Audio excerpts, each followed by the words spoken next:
అందరికీ వందనాలండి. అవకాశం ఇచ్చిన అయ్యగారికి ప్రత్యేక వందనాలు. ఇక్కడ నిలబెట్టి ఈ ఆరాధన వాక్యం కోసం నిలబెట్టి వాడుకుంటున్న ఆ మోహనోత్తరైన దేవునికి వేలాది వందనాలు. ఆరాధన వాక్యానికి సహాయకరంగా మార్కు సువార్త 5వ అధ్యాయము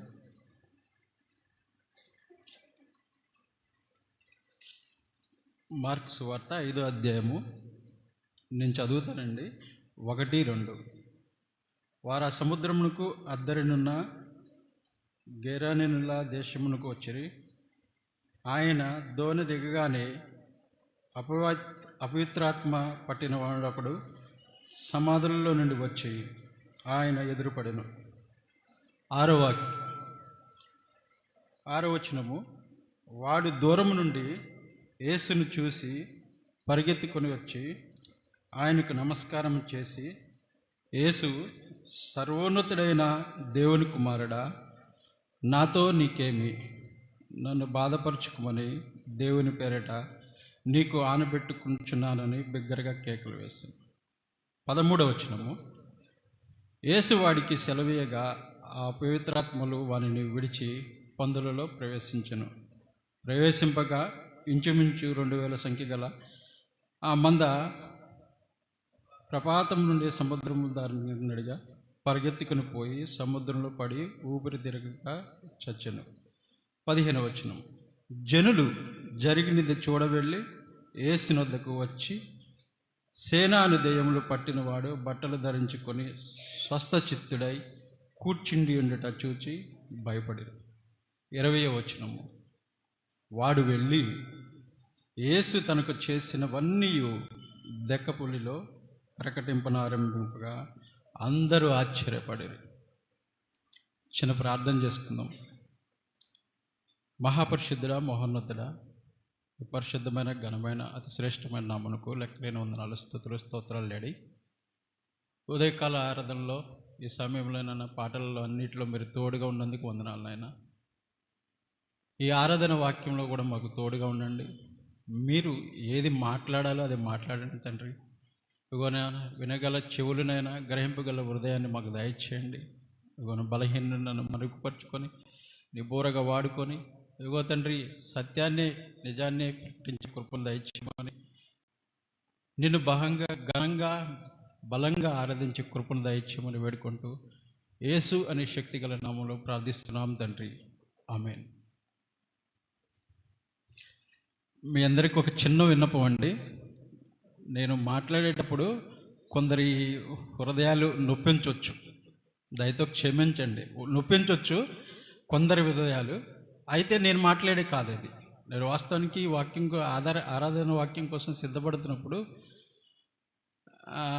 ఇది కాదు నేను సిద్ధపడుతుంది, ఇది కాదు, వేరేది సిద్ధపడుతున్నా.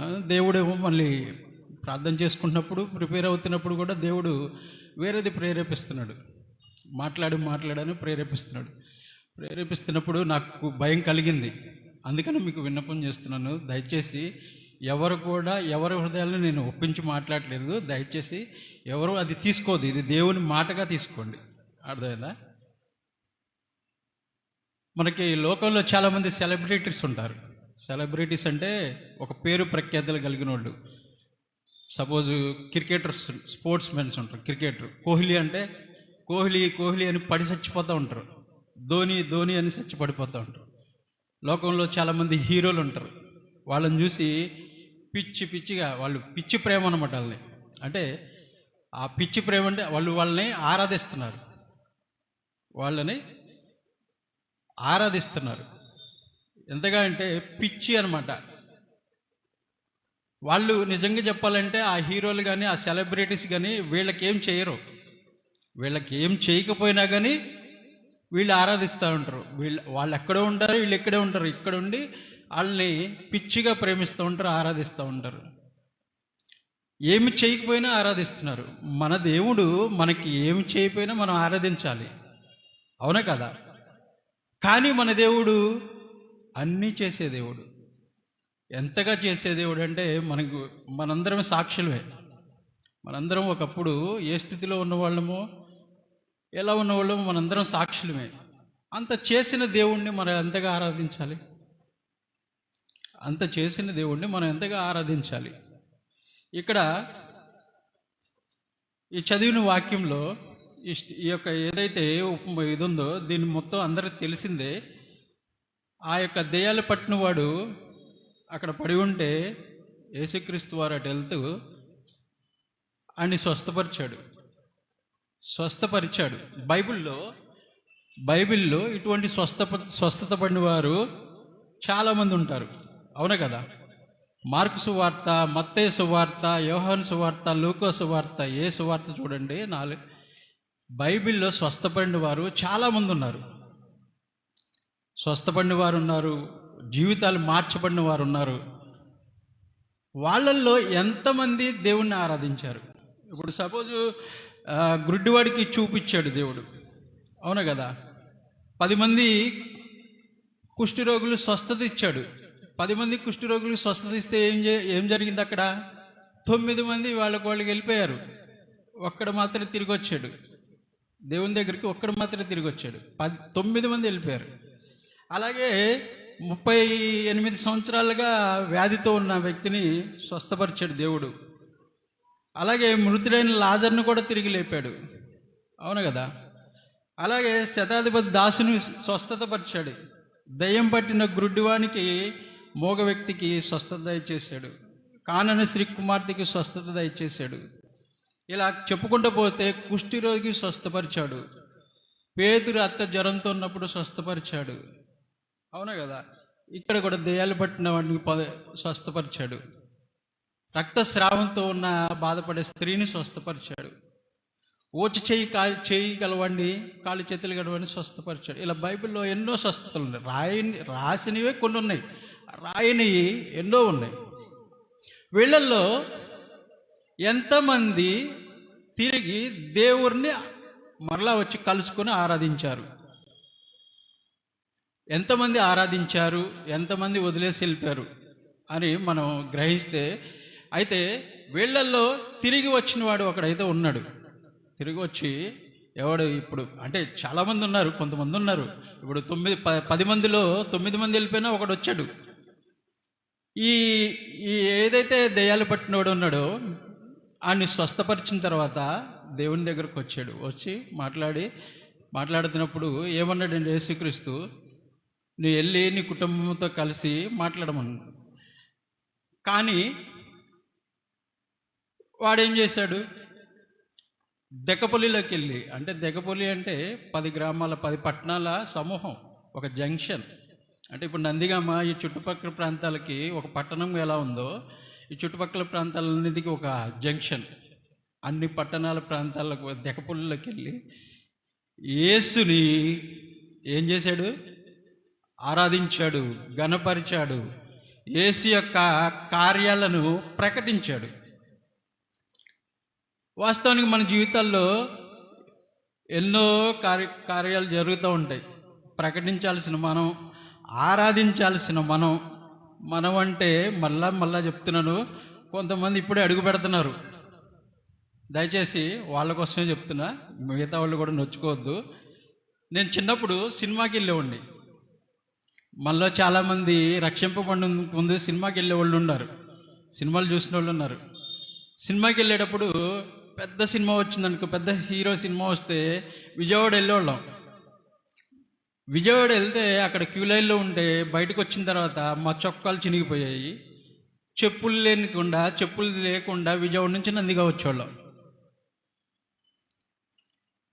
లోక సంబంధమైన ఆ సినిమా కోసమే అంత తాపత్రయపడేవాళ్ళం కదా. సినిమాకి వెళ్ళేటప్పుడు ఏం చేస్తారు? క్యూ లైన్లో ఒక అర్ధగంట ముందు నుంచుంటారు. క్యూ లైన్లో ఒక అర్ధగంట ముందు నుంచుంటారు. చెమటలు కారుతూ ఉంటాయి. నుంచొని ఆ టికెట్ తీసుకుంటారు. తీసుకొని మళ్ళీ వాళ్ళు ఏందనుకుంటున్నారు, ఆ రోజుల్లో ఒక తెర ఉండేది. ఈ స్క్రీన్ పైన ఆ తెరలు వేసేటప్పటికే లోపలికి వెళ్ళి కూర్చోవాలి. ఆ టైటిల్స్ పడతా ఉంటాయి. టైటిల్స్ పడకముందే చూడాలి. ఆ తాపత్రయం, ఆ యొక్క ఇదనమాట. ఎక్కడ సినిమా మిస్ అవుద్దని కొట్లాడుకొని వెళ్తూ ఉంటారు. ఇప్పుడైతే ఇప్పుడున్న దానికి ఆ తెరలు ఉన్నాయో లేవో తెలియదు, కానీ ఆ సినిమాకి వెళ్ళేవాడి లోక సంబంధమైన వాడి ఆశ ఎలా ఉండిద్దంటే, వాడు స్టార్టింగ్ టైటిల్ పడే దగ్గర నుంచి మిస్ అవ్వకుండా ఎలానైనా ఆశపడతాడు. బై మిస్టేక్ ఒక 10 నిమిషాలు లేట్కి వెళ్ళాడు, వెళ్ళంగానే పక్కనుండి ఇలా గిచ్చుతూ ఉంటాడు. ఎంతసేపు అయింది, ఫస్ట్ ఫైటింగ్ అయిపోయిందా, ఫస్ట్ పాట అయిపోయిందా అని అడుగుతూ ఉంటాడు. ఒకవేళ మిస్ అయిందనుకోండి, వాడు తప్పకుండా మళ్ళీ రెండోసారి వెళ్ళి చూస్తాడు సినిమా. ఎందుకంటే ఫస్ట్ నుంచి చూడాలనే ఆతృత వాడికి. మందిరానికి వచ్చే మనం ఆరాధించాల్సిన మనం టైటిల్ నుంచే వస్తున్నావా? జొన్నలగడ్డ ప్రాంతం నుంచి నరేష్ అన్న ఫ్యామిలీ వస్తారు, ముందు రోజే వచ్చి కూర్చుంటారు. వాళ్ళ ఫ్యామిలీని చూసినప్పుడు నాకు చాలా సంతోషం అనిపించింది. మరలా end of the day night తిరిగి వెళ్తూ ఉంటారు. వాళ్ళు అటువంటి దూరం నుంచి వచ్చే వాళ్ళ గురించి నేను మాట్లాడలేదు, కానీ పక్కనే ఉంటాం. టైటిల్ నుంచి వస్తున్నావా? టైటిల్ మీన్స్ ఆ స్టార్టింగ్ ప్రేయర్ నుంచి వస్తున్నావా? రావట్లేదు. ఆరాధించాల్సిన వాడిని, నీ జీవితంలో నా జీవితంలో ఎన్నో కార్యాలు చేసిన దేవుణ్ణి ఆరాధించవలసిన మనం ఫస్ట్ ఆరాధన నుంచే, ఫస్ట్ ప్రేయర్ నుంచే వస్తున్నామా? రావట్లేదు. గ్రహించుకోవాలి. రెండోది, వాళ్ళు లోపలికి వెళ్ళాడా, మధ్యలో బ్రేక్ ఇస్తే ఆ గడ్డి గాదం అంతా దీన్ని రోగాలు తెచ్చుకుంటాడు. ఫోన్ ఉంటుంది చూసారా, ఆ ఫోన్ మ్యూట్లో పెడతాడు, సైలెన్స్లో పెడతాడు. పెట్టి ఆ సినిమా అయిపోయిన దాకా ఎవడ ఫోన్ చేసినా ఎత్తాడు. కావాలంటే ఆల్రెడీ సినిమాలకి వెళ్ళే వాళ్ళకి ఒక అనుభవం ఉండిద్ది, గ్రహించండి. చర్చిలోకి వస్తారు. నేను 9 నెలలుగా ఈ మందిరంలో దేవుని పిలుపుని బట్టి మందిరానికి వస్తున్నాను. ఆ యొక్క కార్నర్ సీట్లో కూర్చొని గమనిస్తూ ఉంటాను. ఒక శ్రేష్టమైన వాక్యం జరుగుతూ ఉంది, వింటూ ఉన్నాను. అందరూ శ్రద్ధగా వింటున్నారు. కొంతమంది ఉన్నారు, తప్పుగా అనుకోవద్దు, ఫోన్ తీసుకొని ఆ యొక్క పాడిన పాటలో వాళ్ళ డ్రెస్ బాగుందా లేదా, హెయిర్ కదులుతుందా లేదా, ఇవి చూసుకుంటున్నారు. అదా చూసుకోవాల్సింది, అదా చేయాల్సింది. మాట్లాడుతున్నప్పుడు మనిషి మాట్లాడలే, ఇక్కడ అయ్యగారు మాట్లాడుతున్నారు. అయ్యగారు కాదు మాట్లాడేది, ఇవి అయ్యగారిని మాట్లాడిచ్చే జీవంగల దేవుడు ఉన్నాడు. ఆయన మాట సత్యమైనది. ఆయన మాట వినాలి, ఆయన గ్రహింపు. ఆయన మాట్లాడేటప్పుడు ఆయన మాట వినాలి. వినకుండా ముచ్చట్లు పెట్టుకుంటారు. ఒకనొక పెద్ద సంఘం ఉంది. నేను అంతకుముందు హైదరాబాద్లో ఉన్నప్పుడు ఒక పెద్ద సంఘంలోకి వెళ్ళి ఉన్నాను. ఆ సంఘంలో ఒక 25,000 మంది ఎట్ ఏ టైం కూర్చుని ఉండేవాళ్ళు. లోపల రాగానే డోర్లన్నీ వేసేవాళ్ళు. వాళ్ళు బయటికి వెళ్ళలేకన్నా కానీ బలవంతంగా రిక్వెస్ట్ చేసి బయటికి వెళ్ళాల్సిన పరిస్థితి. మన మందిరంలో ఆ పరిస్థితి లేదు. ద్వారాలు తెరవబడి ఉన్నాయి, ఎప్పుడైనా రావచ్చు పో. అలా అని చెప్పేసి ఇష్టానుసారంగా రాకూడదు. ఒక క్రమం అనేది ఉండిద్ది. అక్కడ బోర్డుల మీద, ఆ పిల్లర్స్ మీద ఇలా పెట్టబడి ఉండిద్ది. ఏంటంటే ఇక్కడ కోతులు ఫోన్లు మాట్లాడతాయని పెట్టబడి ఉండిద్ది. మనం కోతులం కాదుగా. మన సంఘంలో ఎక్కడ అలాంటి బోర్డులు లేవు, దేవునికి స్తోత్రం. అటువంటి పరిస్థితి మనకు లేదు. ఫోన్లు మాట్లాడుతూ ఉంటారు. ఆరాధించవలసిన వ్యక్తి, క్రమంగా ఉండాల్సిన వ్యక్తి ఏం చేస్తుండో ముచ్చట్లో పెట్టుకుంటున్నాడు, ఫోన్లు చూస్తున్నారు. ఒక సినిమాకి వెళ్ళినోడే అంత కాన్సన్ట్రేట్గా ఉన్నప్పుడు దేవుని సన్నిధికి వచ్చిన మనం ఎంత కాన్సన్ట్రేట్గా ఉండాలి. దేవుడు నీతోనే మాట్లాడతాడు, ఖచ్చితంగా నీతోనే మాట్లాడతాడు. ఏదో ఒక మాట ద్వారా మాట్లాడతాడు. మాట్లాడేటప్పుడు ఎవరో ఒకరి ద్వారా మాట్లాడేటప్పుడు ఆ గ్రహింపుని కలిగి ఉండాలి, నేనైనా నువ్వైనా. అవునా కదా? ఒకనొక దేశంలో ఒక అనాథ శరణాలయం ఉంది. ఆ అనాథ శరణాలయం యొక్క ఒక మోటో ఉంది, ఒక పద్ధతి ఉందన్నమాట. ఆ పద్ధతి ఏంటంటే, వాళ్ళు రోడ్లు వెంట తల్లిదండ్రులు లేని పిల్లలు రోడ్ల వెంట అడుక్కుంటా దీనంగా ఆ డస్ట్బిన్లో పడి ఉన్న చెత్త అంతా తినుకుంటా అనారోగ్యాల పాలయ్యి తిరుగుతూ ఉంటారు కదా. అటువంటి పిల్లల్ని వాళ్ళు తీసుకొస్తూ ఉంటారు. అటువంటి పిల్లల్ని వాళ్ళు చేర్చుకొని వచ్చిన వెంటనే వాళ్ళని మొదటగా ఏం చేస్తారంటే, వాళ్ళ పద్ధతి ప్రకారం ఒక ఫోటో తీస్తారు. వాళ్ళు వచ్చిన స్థితిని బట్టి, వాళ్ళు ఎలా వచ్చారో అలాగే వాళ్ళని ఒక ఫోటో తీస్తారు. ఫోటో తీసి ఏ బట్టలతో ఉన్నారు, ఎలా ఉన్నారో చింపిరిగా అంతా వాళ్ళు ఒక ఇదిగా ఉంటారు కాబట్టి ఆ ఉన్న స్థితిని ఫోటో తీస్తారు. ఫోటో తీసి తర్వాత వాళ్ళందరినీ శుభ్రం చేసి ఏదైతే ఫోటో ఉందో ఆ ఫోటో తీసిన తర్వాత వాళ్ళ బట్టలు ఉన్నాయి కదా, ఆ బట్టలన్నీ పాత బట్టలు, చిరిగిన బట్టలన్నీ కూడా ఆ బట్టలు తీసి ఒక మూట కట్టి ఒక ర్యాక్లో దాన్ని భద్రపరిచి, ఈ ఫోటోని ఆ బట్టల్ని భద్రపరిచి వాళ్ళు ఆ బిడ్డల్ని శుభ్రపరిచి ఒక మంచి స్కూల్లో వాళ్ళని జాయిన్ చేసి ఉన్నతంగా చదువుకునేంత వరకు వాళ్ళని చదివిస్తూ ఉంటారు. వాళ్ళు ఒక స్టేటస్లోకి వెళ్ళే వరకు, వాళ్ళు జీవితంలో నిలబడుకునేంత వరకు వాళ్ళని చదివించే ఒక అనాథ శరణాలయం అది. వీళ్ళు చదువుకొని ఉన్నత స్థితిలో ఎదిగిన తర్వాత వాళ్ళు ఇక అయిపోయింది, ఇక్కడ నుంచి వెళ్ళిపోయే గడియ వచ్చింది. వెళ్ళేటప్పుడు ఎవరైతే ఈ అనాథ శరణాలయంలో ఉన్నారో వాళ్ళు ఆ పిల్లల్ని పిలిచి ఇంకా వెళ్ళిపోతున్నారు కాబట్టి వెళ్ళేటప్పుడు వాళ్ళకి ఫస్ట్లో తీశారు కదా ఫోటో ప్లస్ ఆ యొక్క బ్యాగ్, వాళ్ళ బట్టలు ఇచ్చి ఒకసారి ఓపెన్ చేసుకొని చూసి మీరు వెళ్ళండి అని చెప్తే అవి ఓపెన్ చేసి చూసినప్పుడు వాళ్ళ గత స్థితి ఏందో కనపడుతూ ఉంటుంది. వాళ్ళు ఇక్కడికి రాకముందు గత స్థితి ఏందో వాళ్ళ బట్టల ద్వారా, వాళ్ళ ఫోటో ద్వారా కనపడుతూ ఉంటుంది. అది చూసిన వాళ్ళు, అయ్యో మేము ఈ లోకంలో ఎక్కడో నశించిపోవలసిన వాళ్ళం, అనాథలు, మాకు లేనిది వీళ్ళు తీసుకొచ్చి మమ్మల్ని ఇంత గొప్పగా చదివించి శ్రేష్ఠులు, ఇది క్రీస్తుని ప్రేమ అని ఎరిగి ఎంతగానో క్రీస్తుని కొనియాడుతుంటారు.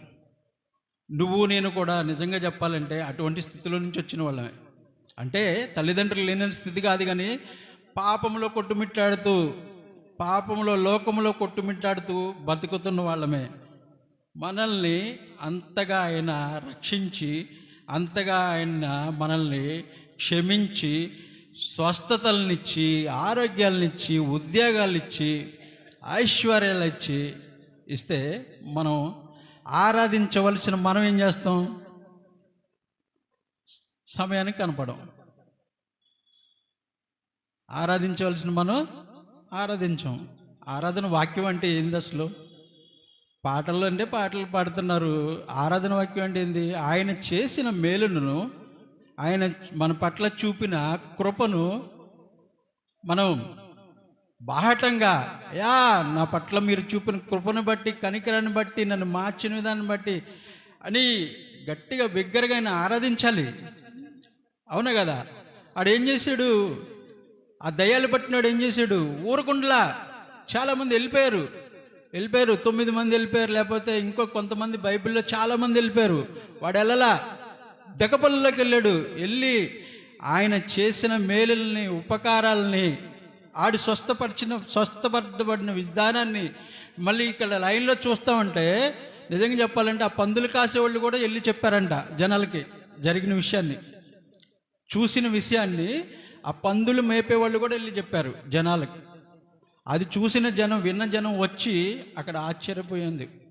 నువ్వు నేను మనము దెకపుల్లో అవసరం లేదు, ఉన్న మందిరంలోనే ఆరాధించవలసిన దేవుని ఆరాధిస్తూ నిజంగా చెప్పవలసిన వారికి శక్తిగల వాక్యాన్ని, శక్తిగల మాటల్ని, నీ జీవితంలో నా జీవితంలో చేసిన మేలులను చెప్పామనుకో, ఎంతమంది కదిలించబడతారు?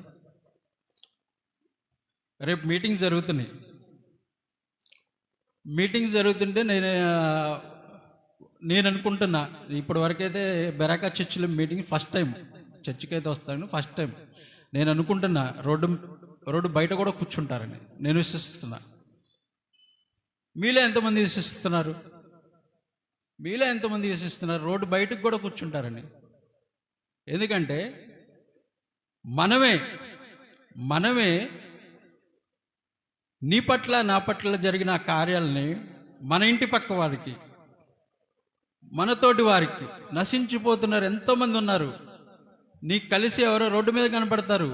వ్యర్థమైన మాటలు కాదు, ఈ 2 రోజుల్లో మంచి మాటలు చెప్పండి. దేవుడు చేసిన మంచి మాటలు చెప్పండి, నడిపించండి.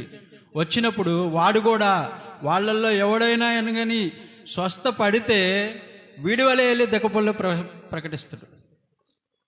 అటువంటి ఆరాధన మనం చేయాలి. వాడు ఎటువంటి ఆరాధన చేశాడంటే దెక్కపల్లిలో వెళ్ళి దేవుణ్ణి ప్రకటించాడు, ఆరాధించాడు, గణపరిచాడు. మనం కూడా మన జీవితాలు ఇన్ని మేలు చేస్తున్న, ఇంతగా మనల్ని స్వస్థపరిచి ఆరోగ్యాలు ఇస్తున్న, ఆర్థికంగా బలపరుస్తున్న దేవుణ్ణి బహుగా ఆరాధించవలసిన వారమే ఉన్నాం. కళ్ళు మూసుకోండి, చిన్న ప్రార్థన చేసుకుందాం.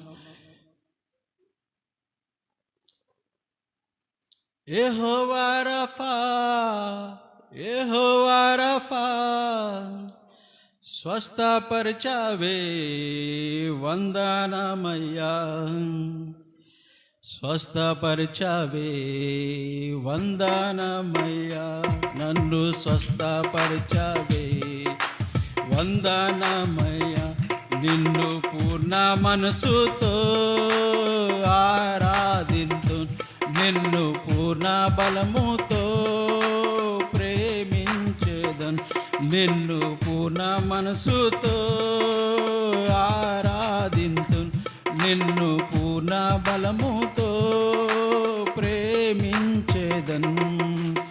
ఆరాధన ఆరాధన ఆరాధన ఆరాధన ఆరాధన ఆరాధన ఆరాధన ఆరాధన ప్రేమించేదన్ అధికముగా ఆరాధింతున్, ఆసక్తితో నేను ప్రేమించేదన్ అధికముగా ఆరాధింతున్, ఆసక్తితో నిన్ను పూర్ణ మనసుతో ఆరాధించు, నిన్ను పూర్ణ బలముతో ప్రేమించేదన్. ఆరాధన ఆరాధన ఆరాధన ఆరాధన ఆరాధన ఆరాధన ఆరాధన ఆరాధన. అవునైనా మేము ఎక్కడోనైనా నరక పొలిమేరలో తిరుగుతున్న వారము, ఆ యొక్క అపవిత్రతకు పట్టిన వారు గలగా, ఆ దయ్యాలు పట్టిన వాళ్ళలాగా పీడింపబడిన వారు. ఇగోనైనా మమ్మల్ని మీరు స్వస్థపరిచున్నారు తండ్రి. ఇగోనైనా మమ్మల్ని అయినా నిలబెట్టి ఉన్నారు. ఆరాధించవలసిన మేమునైనా ఇగోనైనా సమయానుకూలంగా కాకుండా అనానుకూలంగా జీవిస్తున్నాం తండ్రి. మమ్మల్ని క్షమించండి. నీ ఆరాధనలో శక్తిగా బలముగా నిన్ను ఆరాధించే కృపను దయచు. లోక సంబంధమైన వారినే, లోకస్తులనే ఎంతగానో ప్రేమిస్తున్నారు. మా కోసం ప్రాణం ఇచ్చిన నిన్నైనా బహుగా ప్రేమించవలసిన మేము, నిన్ను ఆరాధించవలసిన మేమునైనా ఎంత నిర్లక్ష్యంగా ఉంటున్నామో. ఇవనైనా మరినైనా మీరు మాతో మాట్లాడిన విధానం బట్టి వందనాలనైనా. ముందున్న సమయాన్ని దీవెనకరంగా మార్చండి.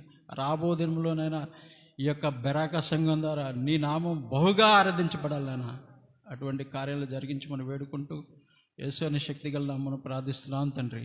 ఆమేన్. Praise the lord.